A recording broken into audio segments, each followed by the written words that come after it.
ხაზზე. ზაზა ჭიტანავასთან ერთად. გამარჯობა, თბილისის დროით 14 საათი 17 წუთი გახლავთ რადიო მედიის დღის არხის ფორმატში. განვაგრძობთ მუშაობას. დღეს როგორც აღნიშნეთ, ორი რიცხვია და ყოველი 2 თებერვალი გახლავთ ის თარიღი, როდესაც მსოფლიო საზოგადოება რამსარის მნიშვნელოვან კონვენციას იხსენებს და ეს თარიღი დადგენილია როგორც ჭარბწყლიანი ტერიტორიების ადგილი ჩვენ დაჭაობებული სივრცის საჭიროებაზე, გარემოსთვის უკვე ვისაუბრეთ ამ თემაზე სპეციალისტთან ერთად. და ჭაობი ტკესთან ერთად პარალელში არის ის მნიშვნელოვანი რეგენერატორი ჟანგბადისა, რომელთაც განსაკუთრებული მოვლა ყურადღება სჭირდებათ. მოგეხსენებათ, რამდენიმე ხნის წინ ტყის ეროვნული აღრიცხვის შედეგებიც გავრცელდა და ჩვენ ამ თემასთან დაკავშირებითაც ასევე ჰქონდა საუბარი სპეციალისტთან. აღრიცხვის შედეგად ირკვევა, რომ ჩვენ ტყის 35% დეგრადირებულია, 28 ეროზირებული და კლიმატის გლობალური ცვლილებაც ამ ყველაფერს ადამიანურ ფაქტორთან ერთად უფრო ამძაფრებს. აი ამ თემების გაერთიანების ჭრილში, როგორც გამოსავალი მდგრადი განვითარებისა გარემოსი, არის არაერთი მიმართულება, როგორც საშუალება, მწვანე ენერგია, ბიომასის გამოყენება, ენერგოეფექტურობა და ძალიან ბევრი მიმართულებაა. ჩვენ დღეს რადიო მედიის სტუდიაში მასპინძლობთ ინჟინერიის ცენტრის ხელმძღვანელს ბატონ ზაალ ხელაძეს. გამარჯობა. სალამი.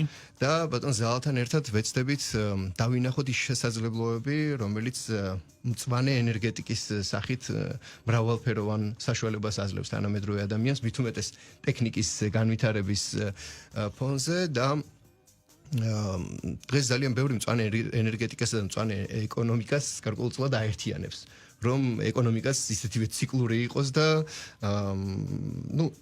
ჩვენი მისია და მიზანიც ხო პრინციპში ის არის, რომ ზოგადად ნაკლები გავლენა მოვახდინოთ იდეაში გარემოზე, ისედაც რთული ვითარებაა და არაგანახლებადი წიაღისეული საწვავი განახლებადი საწვავის ენერგიებით ჩავნაცვლოთ. მოკლედ ამ ხრივ თქვენ ინჟინერიის ცენტრში საკმაოდ კარგი საჩვენებელი მოდულაცია გაგაჩნიათ და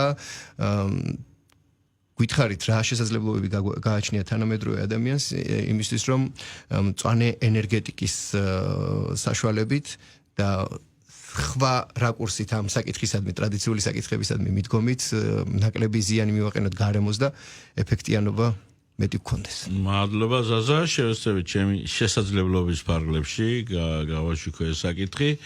მწვანე ენერგეტიკა თუ ჩვენ განვიხილეთ მწვანე ეკონომიკის ფონზე მწვანე ენერგეტიკის როლი უკავია დაავწონით და ვინახავთ რომ სასწორი ძალიან გადაიხრება და ძალიან დიდი წონა ექნება ამ მწვანე ენერგეტიკას, იმიტომ რომ მოგეხსენებათ ძალიან ბევრი საკითხები ენერგეტიკულ პრობლემებთან არის დაკავშირებული ეკონომიკის და შესაბამისად აქაც უკვე საკითხი იმის შესახებ თუ ჩვენ აი ამ ენერგოგენერაციის საშუალებებს როგორ გამოვიყენებთ განახლებას და რამდენად მეტს გამოვიყენებთ ეს მნიშვნელოვანია, იმიტომ რომ მოგეხსენებათ რომ კლიმატის ცვლილება აქაც ძალიან დიდი წონა აქვს აი ამ ენერგოგენერაციის თემას და ძალიან მნიშვნელოვნად არის დაკავშირებული ჩვენი კლიმატის ცვლილება ენერგეტიკასთან, ენერგოეფექტურობასთან, ანუ მოხმარების შემცირებასთან და შემდგომ გენერაციის საკითხებთან.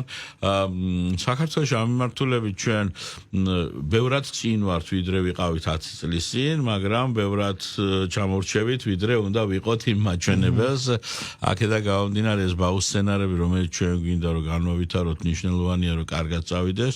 ჩვენ მწვანე ინჟინერიის ცენტრში ვცდილობთ ამის განხორციელებას, რომ ეს მოხდეს კარგად და სწორად იქნეს წარმოდგენილი, როგორც საგანმანათლებლო მიმართულებით. თქვენში რამოდენიმე პროექტი მიმდინარეობს, ახლა ერთობლივად აი მაგალითად მწვანე კლიმატის ფონდს აქვს საკმაოდ საინტერესო პროექტი ტყეზე ზეწოლის შემცირების, სადაც მთელი რიგი ღონისძიებებია, დაახლოებით 170 მილიონია თუ არ ვცდები ამ პროექტის ღირებულება ჯამური ზეგავლენა ტყეზე და მოიცავს როგორც თქვა სატყეო სექტორში გარდაქმნებს, ასევე ენერგეტიკის სექტორში ენერგოეფექტიანი ღუმელების ასე ვთქვათ გავრცელებას და ვაუჩერიზაციის პროგრამა მიდის ამ მიმართულებით. USAID-ს აქვს ძალიან კარგი პროექტები, აქ სადაც ენერგეტიკაში ეხმარებიან და ვთქვათ მთელი რიგი მზის ენერგიის შესაძლებლობების გამოყენებას აჩვენებენ და ამ მიმართულებით გრანტები მუშაობს და ძალიან ბევრი კერძო კომპანიებიც წამოვიდნენ უკვე, რომლებიც ამ მიმართულებით როცა მოთხოვნა არის, იმიტომ გაჩნდა მთავარი საკითხი არის ის, რომ მოხდეს კომერციალიზაცია ამ თემის. ანუ ის რაც არ არის კომერციული, რომ გახდეს. თუ ჩვენ გადავხედავთ ამ წელს რაღაც გარკვეული წლების წინ ენერგოეფექტურობის ნაწილზე ვსაუბრობ, ხო? რაღაცა საკითხები, რომელიც დღეს ჩვენ გვაქვს ჩვეულებრივი კომერციული პროექტები, ითვლებოდა მაშინ იყო know-how და მაგალითად რომ როდესაც ლაპარაკობდნენ ენერგოეფექტიანი მინები და ფანჯრები, ამას ადამიანები გრანტებს დაწერდნენ ხოლმე და იმით იღებდნენ ამის დაფინანსებას, იმიტომ ითვლებოდა რომ ეს ზეწოლას ახდენდა ეკონომიკურ ნაწილზე პროექტის.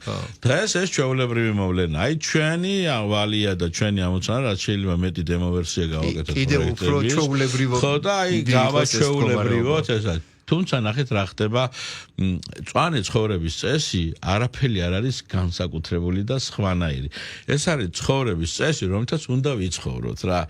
ეს არ უნდა იყოს გასაკვირი. ეს რომელიც ტექნოლოგიების განვითარებამდე არ უნდა იყოს გასაკვირი. რომელიც ისედაც ჩვეულებრივი და სტანდარტული იყო ჩვენი წინაპრებისთვის, ხო? ორგანული საკვებით რო გამოვიკვებოთ, რატო უნდა იყოს ეს არაჩვეულებრივი და რატო უნდა იყოს ხელსაგოგმანებელი, მაგალითად ის ვინც სასუქს იყენებს ორგანულს და ასე შემდეგ და რაღაცა, მაგრამ ესე მოიტანა ამ ინდუსტრიალიზაციამ და ისე წავიდა ჩვენთან, რომ ამოვარდა ხო ეს ამოვარდა თავისი კალაპოტიდან და ახლა ჩვენ ვცდილობთ რომ დავაბრუნოთ თავის კალაპოტს. საქართველოში ამ მიმართულებით მიმდინარე.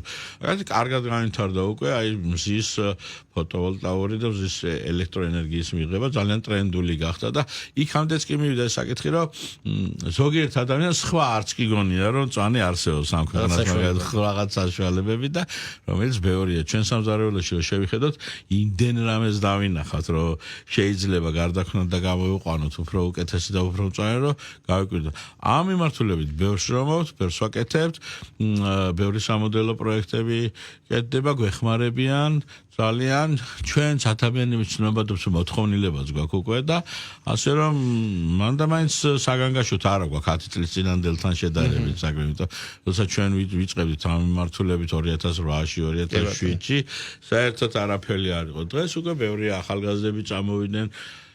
არის პრობლემები, გამოწვევები, თქვათ, აი აკადემიური დონის სპეციალისტები, ინჟინრები, ამათი გადამზადება თუმცა აი პროფესიული უნარების მიმართულებით ხდება ძალიან ბევრი და ჩვენც გვაქვს მაგალითად უკვე აი უნდა რამოდენიმე სასწავლო კურსი უკვე დავმეგდეთ. კი, ელემენტარულად ენერგოეფექტურობაზე როცა საუბრობ და მისი შეფასების კრიტერიუმები სხვადასხვა საშუალებები, ანუ სპეციალისტების ნაკლებობა ელემენტარულად, აი თუ არ ყავს სპეციალისტი ვერ გაყიდა. ამიტომ კერძო სექტორის ამან მივდივართ იქითკენ, რომ მომამზადოთ ჩვენ მაგალითად პროფესიული განათლების კურსები დავიწყეთ უკვე და თებერვალში გამოვაცხადებთ უკვე ჩვენ სპეციალობას ქვია ჰიბრიდული განახლებადი სწავლას დავიწყებთ თებერვლის 15-20 წუთში უკვე პირველ სტუდენტებს მივიდეთ. ეს ძალიან კარგი სიახლეა. ხო, ეს არის მეოთხე კატეგორია, ანუ ისინი ვინც ამონტაჟებენ უშუალოდ ეს არ არიან. თუმცა დიდია პრობლემები ინჟინრებში და აკადემიურ, მაგრამ ის 3 წლიანი კურსებია და იქ ცოტა გრძელია. ეს მოკლევადიანი სწავლება ჩვენი საწარმოც მუშაობს ამ მიმართულებით და ვაკეთებთ უკვე ამ ენერგოეფექტიანობას და გასაგებია. ბევრი წლის წინ აი 2008-ის შემდეგ შედარებით როდესაც გაფორმდა მე მგონი იმ პერიოდში ეგრეთ წოდებული მერების შეთანხმება, რომელიც ხო დიდი მეგაპოლისების მხრიდან პასუხისმგებლობას გულისხმობდა, რომ ემისიებს შეამცირებდნენ. ჩვენ შეუერთით ამას და ენერგოეფექტურობის ცენტრი საქართველოს, რომელიც ამას კურირებდა და ძალიან აქტიურად დავდიოდით და საპილოტე პროგრამის ფარგლებში თბილისი, ბათუმი, თელავი, ქუთაისი ის ქალაქებია, სადაც პირადად ვიყავი ამ პროექტის მიმდინარეობისას, არაფერი უბრალოდ ჩვენ ნახულობდით რა როგორ იყო და ძალიან ბევრ ადგილას ენერგოეფექტურობის დამახასიათებელი სხვადასხვა საშუალებები გამოიყენეს ეკონომიური ნათურებით დიდი ქუჩის განათებიდან კახეთის თელავის ცენტრალური ისტორიული სკოლის ენერგოდათბუნებით დასრულებული. მსმენია მაშინ ისეთი კრიტერიუმები, რომ ეს რაღაცა რომ დააფარე ჭერში როგორ შეინახავს ენერგიას და ასე შემდეგ.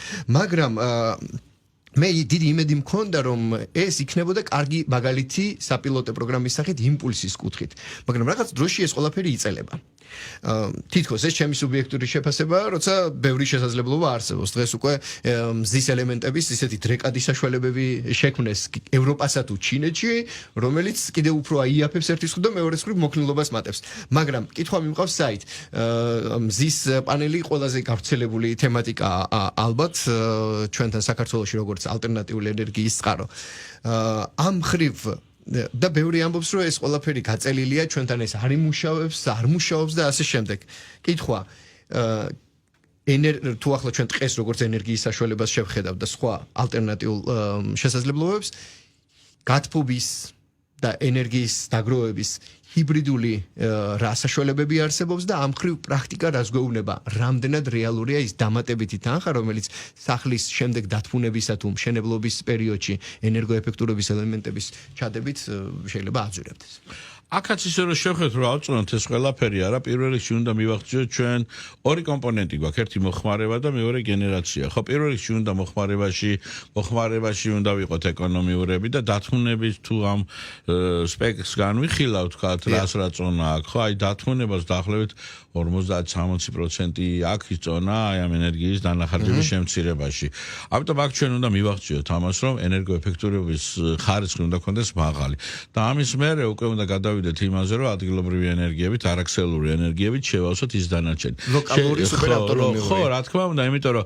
პირველ რიგში უნდა მივახციოთ იმას რომ შევამციროთ დანახარჯები და შემდგომ არ უნდა ავიღოთ შორიდან მოტანილი ენერგია და ლოკალური ენერგია ვაწარმოოთ და ასეთ შეიძლება იყოს მაგალითად ზის კოლექტორისგან ნაწარმოები ელექტროენერგია ზისგან ნაწარმოების სითბო იმიტომ ვიცით რომ ზე ეხა ჩვენი დედამიწა ჩაკეტილი სისტემაა და ამ ჩაკეტილ სისტემაში ეს ფიზიკის კანონებიც მოქმედებს ჩაკეტილ სისტემაში ხო და აი ეს მზის ენერგია რაღაც გარედან მოსული ენერგია სხვა პლანეტიდან მოსული ენერგია ამიტომ ეს უნდა დავაფაზოთ ჩვენ ანუ შიდა ენერგიაც ემატება ეს სხვა აქედან გამომდინარე ყველაზე მნიშვნელოვანი ერთ-ერთი განახლებადი წყარო ეს არის მზე და უნდა განვიხილოთ აგრეთვე კიდევ არსებობს ბიომასა ნარჩენებისგან მიღებული ენერგია ცირკულარ ეკონომიკის მნიშვნელობა აქვს იმიტომ რომ ანუ ჩვენ ახლა წფივს ჩვენი ეკონომიკა წფივია მაგრამ ცირკულარული უნდა იყოს როგორც ცხოვრებაა ცირკულარული უნდა იბადებოდეს ვითარდებოდეს მე